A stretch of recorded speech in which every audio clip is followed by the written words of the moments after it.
I love this photo of me and my son.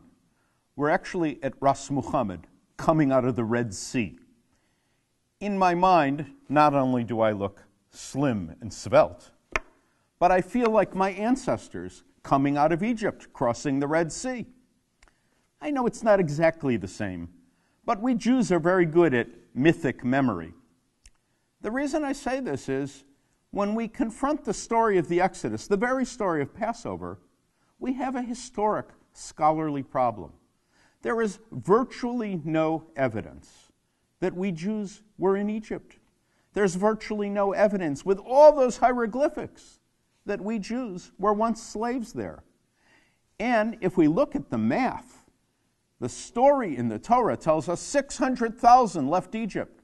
600,000, that's just the men. If we add the women and the children and the hangers-on, we're talking about 1.5 million, 2 million people. So what's going on here? What's the history and what's the narrative, the myth? Well, the history is shaky. But we got a great story to tell, sort of.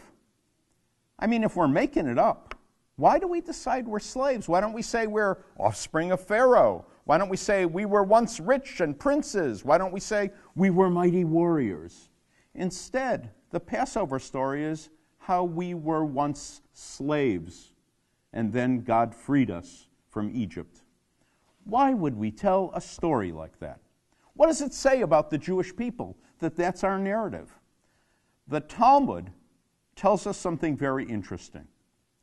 The Talmud says, and I'm not sure about their math here, but the Talmud says 36 times, that's 2 times 18, 36 times the Torah teaches us you were strangers in the land of Egypt, you were slaves there. Of course, the Talmud has a point. Why does the Torah tell us this? It repeats a command from the Torah itself.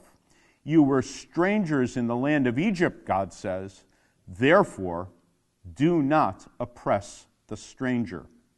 That's what the story's really all about. It's a reminder. We were once strangers.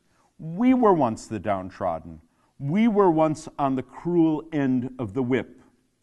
So now, as then, we should be kind to the stranger, as God was kind to us. We should have mercy, as God was merciful to us. We should welcome the stranger in our midst, as God took us, the strangers, and redeemed us. This is really the message of Passover. It's a message about immigrants. We were once immigrants under the whip, slaves in the land of Egypt, and God freed us.